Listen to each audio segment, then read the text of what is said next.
한번 따라해 볼까요? 종말 설교, 양과 염소 비유, 심판을 준비하는 일꾼.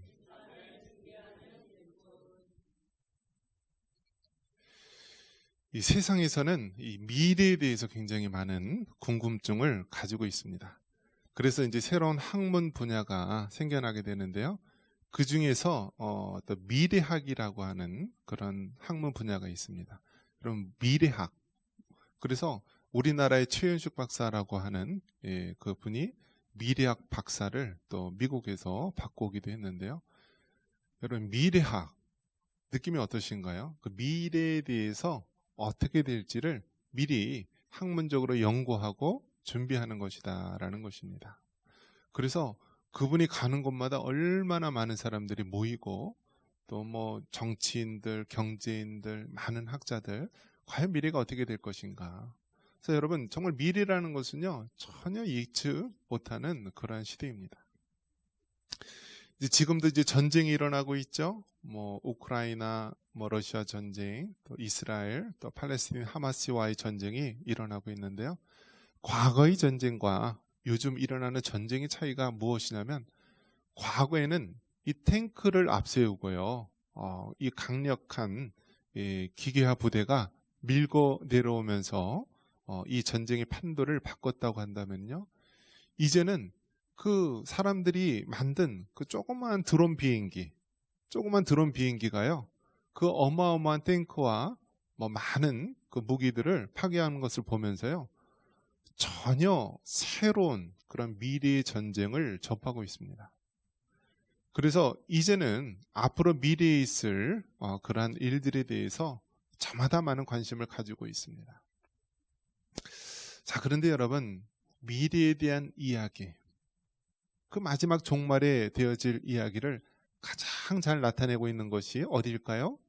성경 말씀입니다. 그래서 여러분 엉뚱한 데 가서 찾지 말고요. 성경 말씀 읽으십시오. 그리고 교회에서 선포되는 하나님의 말씀을 들으시고요.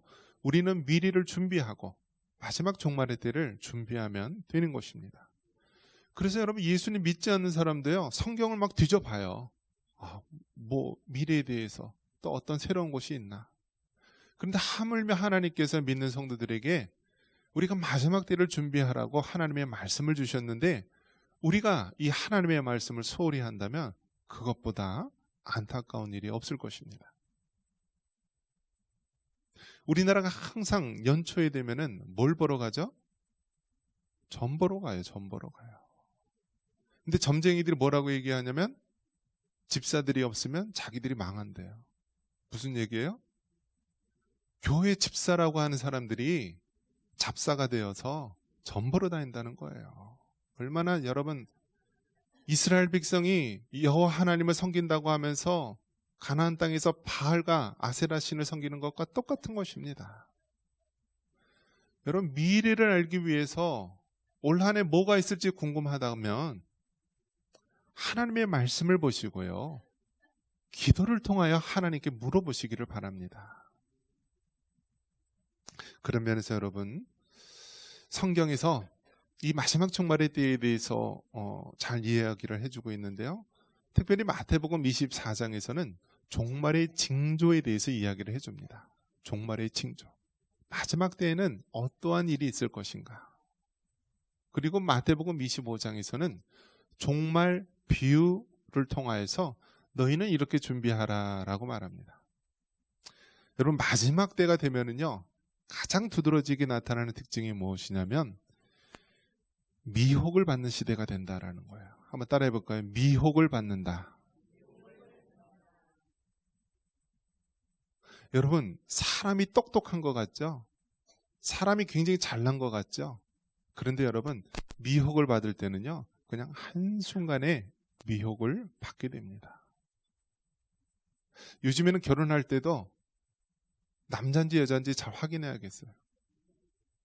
요즘 뭐 올림픽 펜싱 금메달리스트 여자가요. 결혼을 한 상대가 있는데요. 이제 이혼하고 새롭게 결혼하려고 이렇게 했는데 보니까 남자일까요? 여자일까요? 여자였는데요. 수술을 해서 남자로 했대요. 그래서 결혼을 했는데요. 알고 봤더니 또 굉장한 또 사기꾼이더라고요.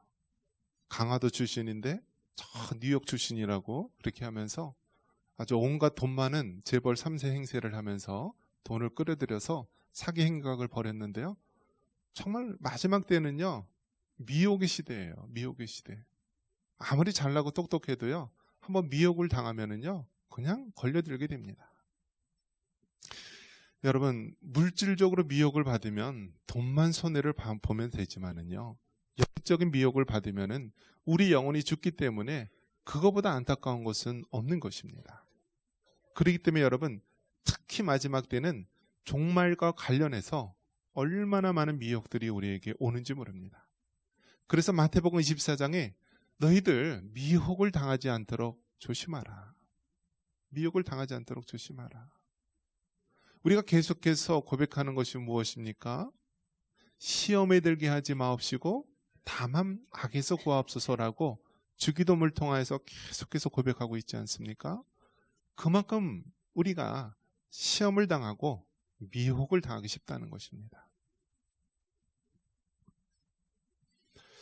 그러면서 마태복음 24장은 이 말세의 징조, 특별히 미혹을 받지 않도록 조심하라라고 하고 25장에서는 세 가지 비유, 열처녀 비유와 달란트 비유와 양과 염소 비유를 통해서 너희들은 마지막 때 이렇게 준비하라는 것입니다.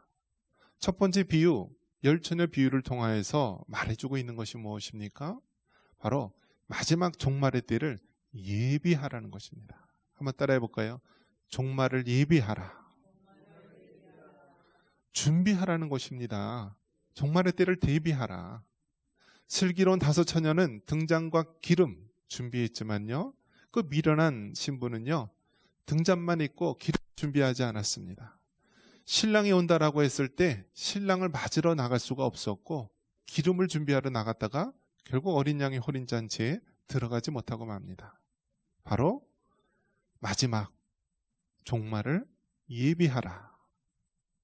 자, 두 번째 비유, 달란트 비유에서는 5달란트, 2달란트, 1달란트 준 사람 이야기가 나옵니다. 5달란트, 2달란트 받은 사람은 그것을 장사하여서 배로 늘리는가 하면 1달란트 받은 사람은 어떻게 했습니까? 땅에 묻어서요. 주인의 노여움을 받게 됩니다. 결국 하나님께서 우리에게 맡겨주신 직분과 사명을 충성되이 감당하라는 것입니다. 그래서 두 번째 비유가 말해주고 있는 것은요. 충성하라는 것입니다. 한번 따라해 볼까요? 충성하라. 자, 그러면 예비하라, 충성하라. 그 다음에 세 번째는 무엇이냐면 양과 염소의 비유를 통하여서 우리에게 심판을 외치라라는 것입니다. 한번 따라해 보겠습니다. 심판을 외치라. 여러분, 정말 이렇게 가다가는 다 멸망하고 다 죽을 것을 알면서 우리가 잠잠하고 침묵하면 어떻게 됩니까? 그것은 잘못된 것이지 않습니까? 가만히 놔두면 내 가족이 지옥에 가는데 모른 채 하고 가만히 있다면 그거보다 더 안타까운 일이 어디 있습니까? 아무리 우리가 이웃을 사랑하고 같이 산 지 수십 년이 됐다고 우리가 그 정을 외치지만 가만히 놔두면은 지옥의 형벌에 죽을 것이 뻔한데 모른 채 하고 가만히 있다면 그거보다 더 안타까운 일이 어디 있겠습니까? 그래서 양과 염소의 비유를 통해서 마지막 종말의 때에는 하나님께서 양과 염소를 구분하여서 심판을 하게 된다라는 것을 보여주고 있습니다. 그래서 여러분, 지금은 우리가 섞여 살고 지금은 세상 사람이나 믿는 사람이 한데 이 땅에서 어울려 살고 있지만은요, 마지막 때가 되면은 구분이 됩니다. 분리가 됩니다. 예수님을 믿는 하나님의 백성과 믿지 않는 세상의 사람들, 예수님을 거부하고 복음을 받아들이지 않은 사람들 간에 분리가 되는 것입니다. 그래서 여러분, 마지막 신랑이 왔을 때에 우리 예수님이 재림하실 때는요, 늦었다라는 거예요. 이미 혼인잔치에 그 문이 굳게 닫힌 상태이기 때문에 들어갈 수가 없다라는 거예요. 5명의 지혜로운 신부가 들어갔고 나머지 미련한 신부는 들어가지 못했습니다. 5달란트, 2달란트 받은 자는 하나님께 칭찬을 받으며 영광의 자리에 들어갔지만 1달란트 받았던 사람은 결국 바깥 슬픈 곳에 내어 쫓기어 이를 간다고 말합니다. 오늘도 양과 염소의 비유를 통하여서 양은 그 오른편에, 염소는 그 왼편에 두며 바로 구분한다. 천국과 지옥으로 구분한다 라고 명확하게 말하고 있습니다. 그래서 여러분, 마지막 종말의 때에는 우리가 정말 어떻게 해야 되는가? 종말을 예비하시기 바랍니다. 종말이 다가올 때 더욱 충성할 수 있기를 바랍니다. 그리고 마지막 종말의 때에 그 심판을 외치기를 바랍니다. 1992년 10월 28일 정말 우리나라를 떠들썩거리게 했던 일이 있습니다. 바로 다미 선교회의 이 사건입니다. 다미 선교회라고 하는 그 마지막 종말 휴거 논란에 휩싸인 자들이 있었는데요. 그들이요, 이제 휴거가 일어날 것이다 라면서 온통 막 매스컴 방송국에서도요 막 생중계로 중계를 하고 그랬습니다. 92년 10월 28일 자기네들은 다 휴거를 한다면서 하늘로 올려지는 걸 얘기하는 거죠.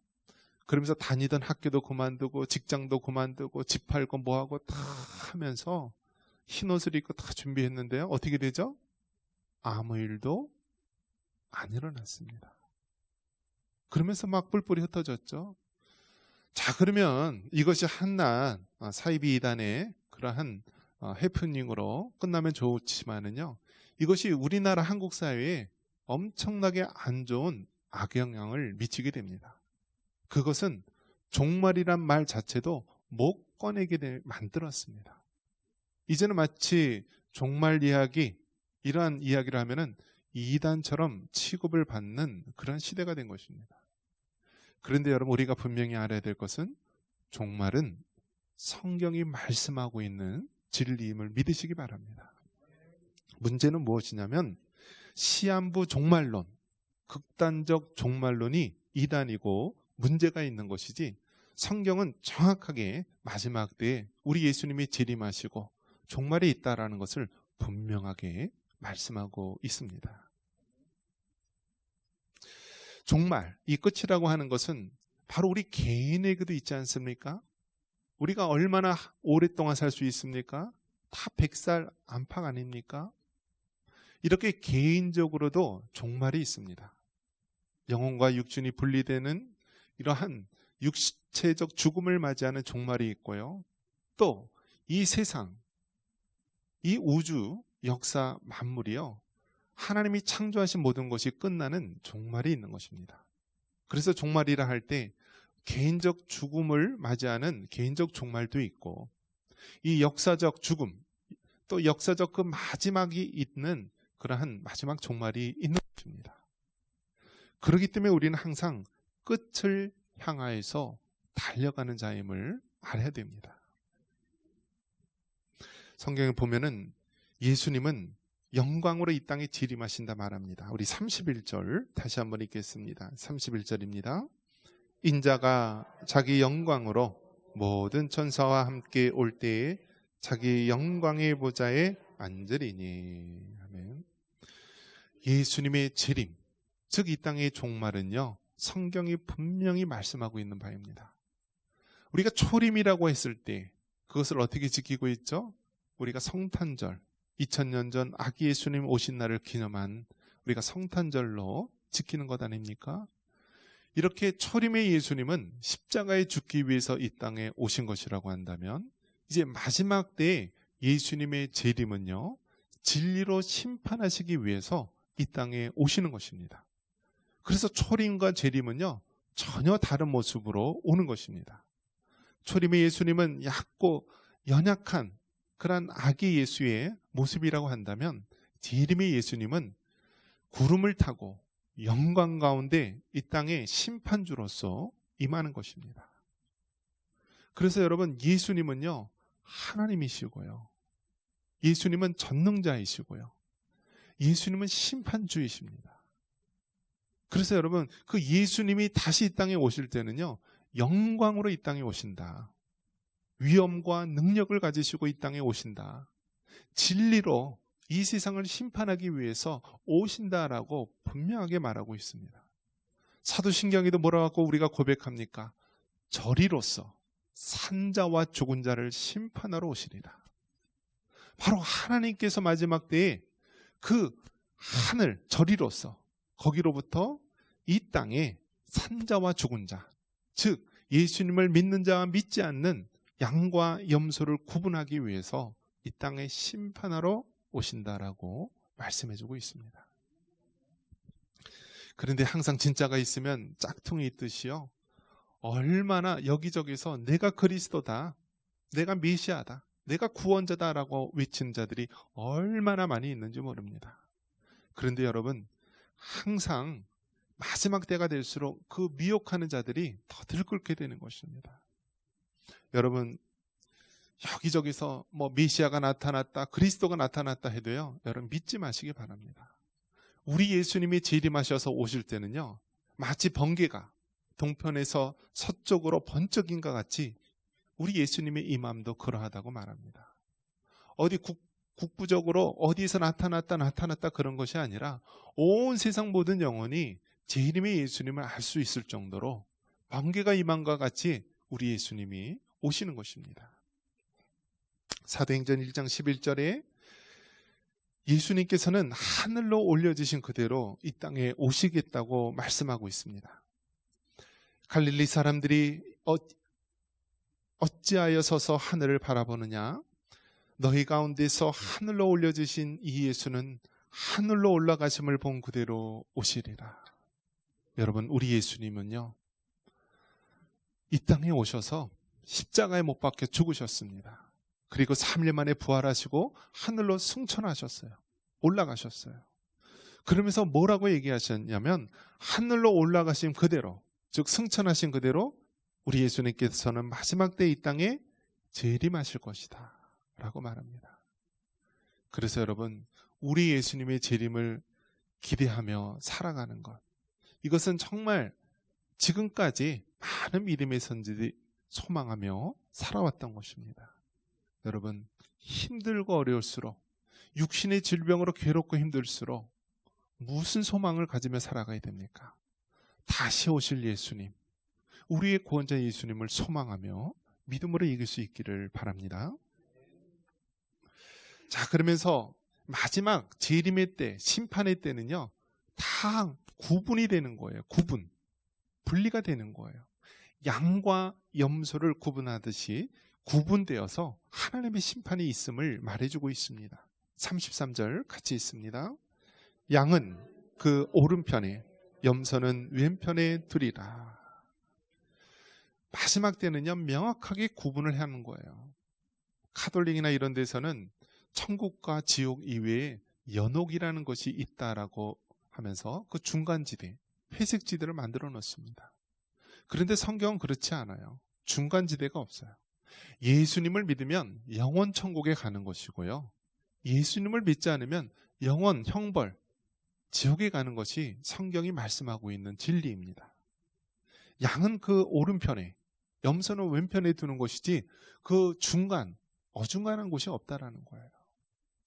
그런 면에서 여러분, 끝까지 여러분 예수님을 구주로 믿고 구원 얻을 수 있는 여러분 되시기를 바랍니다. 이처럼 세상 사람들에게 우리는 영원한 천국과 지옥에 있음을 알려줘야 됩니다. 만약에 우리가 이 사실을 우리가 알리지 않는다면은, 전도하지 않고 그 영혼이 죽는다라고 하면 하나님께서 뭐라고 얘기하시냐면 그 피값을 우리에게 찾는다라고 말합니다. 즉, 복음을 우리가 전해야 되는데 그 영혼에게 복음을 전하지 않고 죽는다라고 한다면 그 피값을 바로 전도하지 않은 우리에게 말씀해주고 있는 것입니다. 그래서 여러분, 정말 마지막까지 우리가 해야 될 것은 무엇이냐면 전도해야 됩니다. 안 믿는 남편, 안 믿는 가족, 안 믿는 자녀들과 손주들, 안 믿는 이웃들, 안 믿는 회사 동료들, 우리가 전도해야 되는 거예요. 전도해야 됩니다. 얼마 전에 우리 또 귀한 권사님 또 남편분이 오셨는데요. 얼마나 기쁘고 또 좋았는지 모릅니다. 또 오시자마자 교회에 또 나무 심는 일들도 아주 적극적으로 도와주셔서 얼마나 큰 힘이 되는지 모릅니다. 그래서 제가 기도 노트를 봤어요. 우리 권사님 열심히 교회에 봉사하시고 신앙생활 하시는데 정말 그 사랑하는 남편 돌아와야 되지 않을까. 그래서 기도 노트를 봤더니 9년 10개월 동안 제가 기도의 노트에 적고 기도했어요. 근데 그 적을 때만 해도 신방을 계속해서 다녀도 그 몰랐죠. 그런데 여러분, 정말 사람은 모르지만요, 하나님은 다 아시고요, 하나님의 때 하나님의 방법으로 인도해 주시는 줄 믿습니다. 여러분, 안 믿을 것 같은 남편, 안 믿을 것 같은 사람도요, 여러분 기도하시기 바랍니다. 그러면 하나님께서 전도의 문을 열어주시고요, 그 마음을 열어주셔서 하나님께로 이끌어 주실 줄 믿습니다.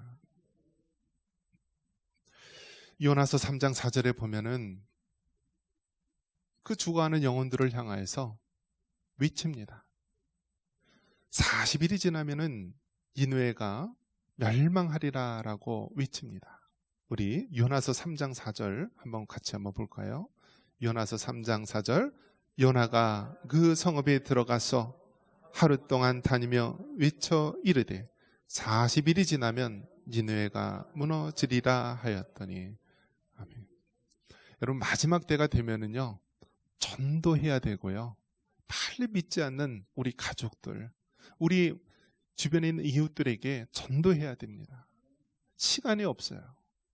마지막 신랑 대신 예수님이 오시면은요, 그 즉시 혼인잔치의 문은 닫히게 되는 것이고요, 그때 믿으려고 하면 늦는 거예요. 그렇기 때문에 여러분, 정말 우리는 듣기 싫어도 하나님의 말씀을 전해야 되는 것입니다. 예수님을 믿으면 영원한 천국, 영생이 들어가지만 예수님을 믿지 않는 자에게는 영원한 심판, 영벌에 들어간다라는 사실을 우리가 늘 전해야 되는 거예요. 요나는 어떻습니까? 요나는요, 자기를 지배했던 그러한 나라, 그 니느웨의 백성에게 가서 복음을 전하라는 하나님의 명령을 받기가 힘들었어요. 마치 우리 일제강점기 때 저 일본 동경에 가서 복음을 전하라 라는 말과 같은 것입니다. 그런데 어떻게 합니까? 결국은 이제 물고기 뱃속까지 들어가면서 니느웨 땅에 가지 않습니까? 그리고 그것을 외치는 것입니다. 40일이 지나면 니느웨가 무너진다. 마치 우리가 일제강점기 동경에서 동경 사람들이여 예수님을 믿으십시오, 그렇지 않으면 이 동경이 멸망당할 것입니다 라고 외치는 것과 같은 거예요. 그렇게 니느웨가 하루 동안 그 니느웨 백성들에게 회개를 선포하며 예수님 또 하나님 사랑을 전하며 외칩니다. 그러자 어떻게 됩니까? 기적 같은 일이 일어나지 않습니까? 그 니느웨 사람들이 회개하고 사람으로부터 하다못해 짐승까지도 다 회개하면서 다 주님께 돌아오는 역사가 있지 않습니까? 그래서 여러분, 우리가 어떤 좋은 말로 설득하고 이해시키려고 하는 것이 아니라 성경 말씀 그대로 전해야 되는 것입니다. 예수님을 믿으십시오. 그렇지 않으면 영벌에 처합니다. 지옥에 갑니다. 우리가 늘 천국만 강조할 게 아니라 지옥의 그 위험, 그 지옥의 잔혹함을 알려줘야 되는 것입니다. 지옥은요, 죽고 싶어도 죽을 수가 없어요. 그 영원한 그 불의 시험과 구데기도 죽지 않고 그 불시험이 계속해서 괴롭히는 것, 그것이 바로 지옥 아닙니까? 그래서 영원한 형벌, 그래서 지옥이라고 하지 않습니까? 그래서 지옥은 원래 사단과 그 추종하는 무리들이 가는 곳이고, 결국 예수님을 거부한 자들이 영원한 심판 가운데 가는 곳 아닙니까? 우리가 정말 천국을 믿는다라고 한다면 지옥이 있음을 믿으시기 바랍니다. 사랑하는 영혼이 천국에 안 간다면 지옥에 간다는 것을 안타까워하면서 우리는 바로 이 천국 복음을 전해야 되는 것입니다. 여러분, 종말을 준비할 수 있기를 바랍니다. 일제시대 때 안희숙 여사라고 하는 분이 계십니다. 이분은 이제 학교 음악 선생님이었는데요. 일제강점기 때 신사참배를 반대하고요. 끝까지 투쟁하고 나중에는 이제 일본 국회의사당 가서 그들의 잘못됨을 그렇게 알리면서 체포가 됐는데요. 이 안희숙 여사는 이제 자신이 좀 있으면은 일본 그 형무소에 이제 갇히게 될 것이다 라는 것을 알게 됩니다. 그러면서 무엇을 준비해야 될까라면서 준비합니다. 그래서 밤에 잘 때도요, 이불을 덮지 않고 그냥 찬 곳에서 자는 그런 훈련을 하고요. 그리고 감옥에 가면은 자신이 할 수 있는 게 없으니까 찬송가를 150곡을 다 암송을 했다라고 합니다. 그리고 하나님 말씀 100장을요 다 머릿속에다 암송을 하고 준비했다라고 합니다. 그래서 이 안희숙 여사가요 그 평양의 형무소에 6년 동안을 갇히게 됩니다. 그리고 3일 후가 되면은 사형 집행을 하게 되는데 그때 기적적으로 1945년 8월 15일 해방을 맞이하게 됩니다. 그래서 실패한 순교자, 즉 죽게 되어 있는데 죽지 못한 그러한 순교적 삶을 산 그 안희숙 여사 이야기가 있습니다. 여러분, 그 감옥의 온갖 시련과 고난을 미리 대비하기 위해서 찬송가 150곡을 암송하고 성경 100장을 암송했다라고 합니다. 여러분, 마지막 이 종말의 때를 어떻게 대비하고 계십니까? 세상 사람들과 똑같이 잘 먹고 잘 살기 위해 준비를 합니까? 아니면 영적으로 우리가 믿음으로 준비하고 있습니까? 우리가 끝까지 하나님의 말씀, 또 기도로, 또 성령의 충만함으로 무장하시고 준비할 수 있기를 바랍니다. 이러한 은혜가 있기를 주님의 이름으로 축원합니다.